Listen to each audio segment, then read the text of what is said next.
Dans cette nouvelle cinématique, nous allons découvrir plusieurs nouveautés. La première est la possibilité que le robot que l'on a mis dans la cinématique devienne agressif et passe en mode combat. La seconde sera de rajouter des musiques et la troisième sera de rajouter un mur que l'on peut fracturer. Effectuons une démonstration.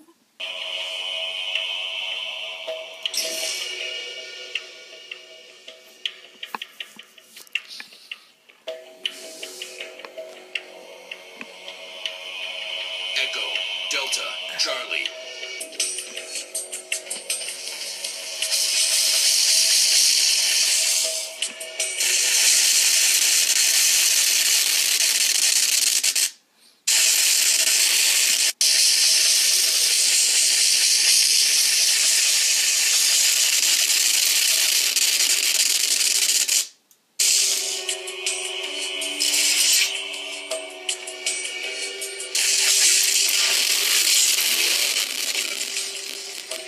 Pour cette nouvelle application, j'ai créé donc une nouvelle map.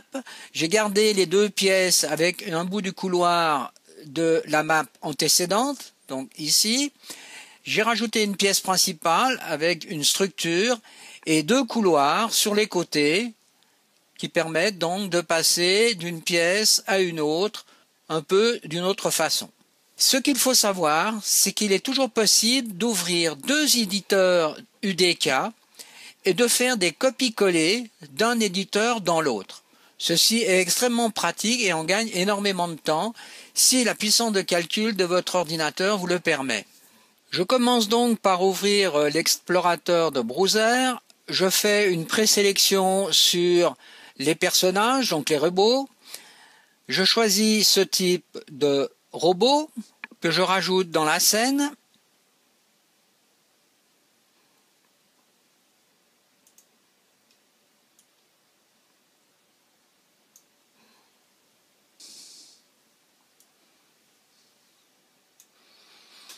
Ensuite, je vais chercher une arme pour ce robot. Alors, je choisis ce type d'arme.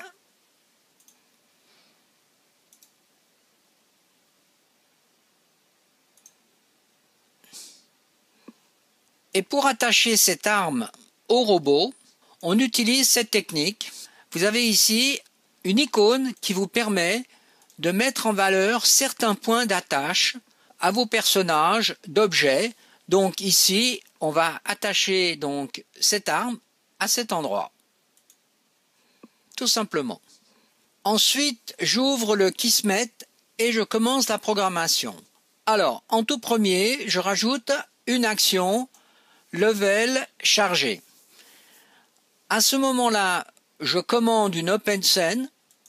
Alors, on sait déjà ce que c'est une open scene. Simplement, allons voir l'open scene que j'ai créée, qui est simplement celle-ci, cinématique robot, avec un bouton, et dans le bouton, dans la partie Kismet du bouton, on a sur Focus Z ces modules donc de Kismet, avec un Activate Level Event avec le nom de l'événement Start, et ici on ferme donc l'UI scène.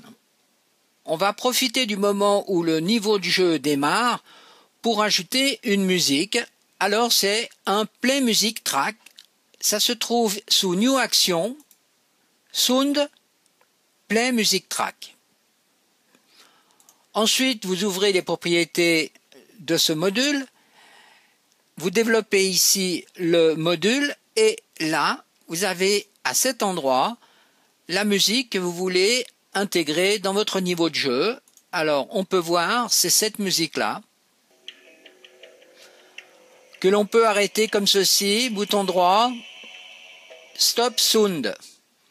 La musique étant choisie, on a ici des possibilités d'agir sur des paramètres donc de fade-in, c'est-à-dire le temps de montée de la musique, par exemple ici de 3 secondes, le volume de la musique et ici le volume de fondu de la musique en 1 seconde et demie. On peut aussi ici cliquer sur Autoplay pour que la musique démarre automatiquement. Nous avons donc ensuite le module Remote Event avec la variable Start qui va démarrer la séquence matinée et en même temps mettre en mode cinématique. Donc le mode cinématique est ici sur le player 0, donc vous rajoutez un player et vous désélectionnez All Player. Ouvrons donc l'éditeur de matinée. On trouve donc une piste caméra donc pour l'acteur caméra avec les différents points clés donc qui font la cinématique de cette caméra. Je sélectionne donc l'icône caméra. Je fais un play, je vérifie ma cinématique. Alpha, Bravo, Charlie. Si l'on veut améliorer donc la trajectoire ici de cette caméra, on peut rentrer en mode editing. Alors, je clique ici sur cette icône mouvement pour faire apparaître donc les courbes d'animation. Voilà les courbes que suivent donc les points X, Y et Z. Alors, si l'on veut, on peut par exemple agrandir et ici vous voyez changer. Vous avez ici soit vous changez la valeur, mais ici si vous cliquez dessus, vous voyez que vous avez des poignées, des tangentes. Donc on peut changer ici l'orientation de la trajectoire et d'effectuer éventuellement une trajectoire beaucoup plus souple. Cela demande un peu de temps, mais c'est parfois nécessaire. Là, vous avez donc aussi d'autres possibilités, vous voyez, de changer. Vous voyez, là, c'est linéaire entre ces deux points, tandis que là, c'est courbe. Donc, une fois que vous avez fini d'agir donc sur ces tangentes de ces différentes courbes, vous pouvez maintenant vous intéresser alors à la partie animation donc du robot. Alors, on sait déjà comment on pratique, donc point clé, on choisit parmi les séquences la séquence qui nous intéresse. Mais maintenant, nous avons rajouté ici une séquence son, qui est par exemple une séquence où le robot va prononcer quelque chose. Eh bien, pour réaliser ça, vous rajoutez donc depuis ici Play New Soundtrack. Et pour choisir le son, vous devez le choisir au préalable dans l'éditeur de browser. Alors, on prend ce son par exemple, et ensuite on retourne donc dans l'éditeur. Si par exemple je me mets à cet endroit, la track Sound sélectionnée et que je rajoute un point clé, vous rajoutez donc à cet endroit le son que vous avez sélectionné dans votre explorateur de son. Vous pouvez le sélectionner et faire Delete. Et pour finir, sur la piste événement, je rajoute un événement que j'appelle Robot Attack. Vous revenez donc dans le Kismet et sur la sortie complète de l'éditeur matinée, vous allez faire un disable de la cinématique. C'est-à-dire que vous désactivez le mode cinématique et maintenant on va entrer en mode jeu. Sur la sortie Robot Attack, donc sur l'événement Robot Attack, je fais d'abord un toggle hidden, c'est-à-dire que je rends invisible, vous voyez, d'un côté l'arme et de l'autre côté le robot. Alors vérifions. Pour vérifier, il suffit simplement de cliquer deux fois par exemple sur l'acteur. Vous voyez que c'est cet acteur qui est sélectionné, donc c'est l'arme. Et là, c'est le robot. En parallèle, depuis l'événement Robot Attack, j'envoie ceci dans un module Destroy, c'est-à-dire un module de destruction. Alors, ce module se trouve sous New Action, Actor, Destroy. La cible du module Destroy est reliée au robot, car c'est le robot qui entre en phase de guerre. Maintenant, vous devez rajouter un module qui est extrêmement important, qui s'appelle Actor Factory. Donc, ce module étant toujours relié à Robot Attack sur l'entrée Span Actor.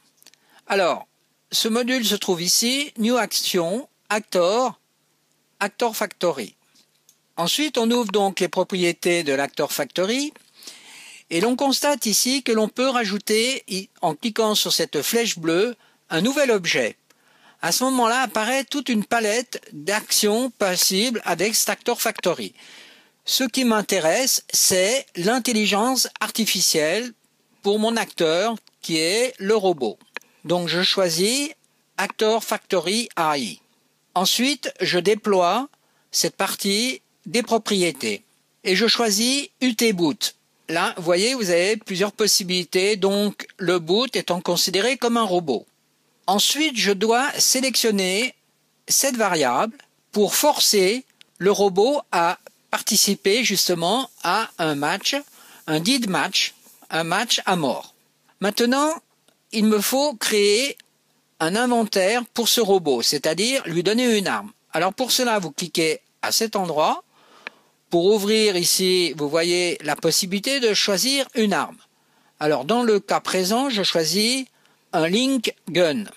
Il faut encore choisir le type de classe que ce robot aura. Donc ici, il n'y a pas de classe pour l'instant. Alors, est-ce que c'est un scout ou est-ce que c'est un UTPAN? Eh bien, c'est un UTPAN. Donc UT veut dire Unreal Tournament. Maintenant que le robot est équipé, donc d'une arme, il faut encore définir à quel endroit le robot va apparaître dans la map. Eh bien, c'est ce point-là qu'il faut définir. Alors, ici, j'ai rajouté ce qu'on appelle un patch node. Alors, regardons où se trouve ce patch node. Je clique 2 fois. Il apparaît ici. Donc, vous voyez, c'est représenté ici par une pomme. Où trouve-t-on ce patch node? Eh bien, tout simplement dans le browser, Actor Class, Navigation point, Pass Node, que vous rajoutez donc dans la scène, à l'endroit où vous voulez que le robot apparaisse. Si maintenant on désire que le robot se déplace à un autre endroit dans la scène, il va falloir qu'on crée ce qu'on appelle un module Move to Actor. Alors, ce module se trouve donc dans New Action, Intelligence artificielle, Move to Actor. Donc, on rajoute ici un Move to Actor. Ensuite, la destination est ce qu'on appelle une note.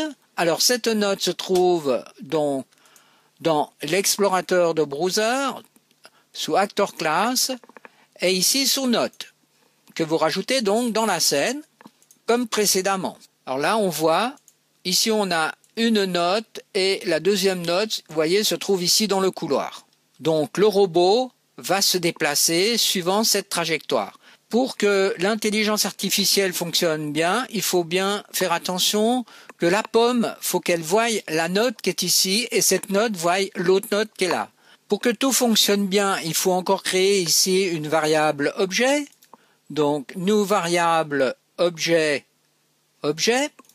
La sortie donc spanned de Actor Factory va à l'intérieur donc de cette variable objet qui sert de cible aux deux Move to Actor. Le dernier Move to Actor peut ici avoir une liaison look at, c'est-à-dire que le robot va regarder en direction du player.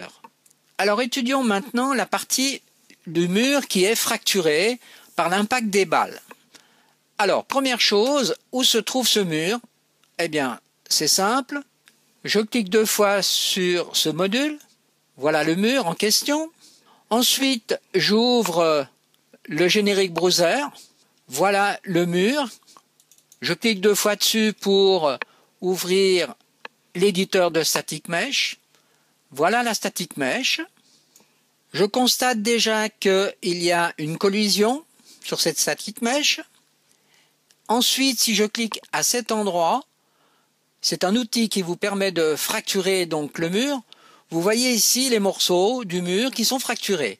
Alors, nous verrons par la suite comment on fait pour définir les parties qui vont être par terre et les parties qui vont rester entières. Ensuite, donc, je reviens dans la scène. Donc, le mur que l'on peut fracturer est sélectionné. J'ouvre le Kismet. J'ajoute ici New Event Fractured Static Mesh, mais avec des damages, c'est-à-dire cette Static Mesh va réagir aux impacts des balles. Maintenant, je dois créer une astuce, car la Static Mesh mur a une collision et cette collision reste permanente même quand les blocs sont par terre. Alors, première chose, cette static mesh, je mets la variable max trigger count à 0. C'est-à-dire qu'il faut que je compte tous les impacts de balles qui vont taper sur ce mur. Ensuite, j'incrémente ici un compteur de plus 1 et je fais une comparaison entre une variable A et une variable B. Donc la variable A va être incrémentée à chaque balle que reçoit le mur. Quand j'atteins 8, à ce moment-là, une information sort ici et je fais simplement, je vais dans un module changer la collision. Eh bien, si on regarde ici, collision type, il n'existe plus de collision. Donc je peux choisir ici le type de collision. Donc le mur n'a plus de collision, ce qui me permet de passer au travers du mur. Forcément que la cible, eh bien, c'est le mur lui-même. Le module se trouve sous New Action, Actor, changer la collision. Eh bien, ceci sera la fin de cette partie.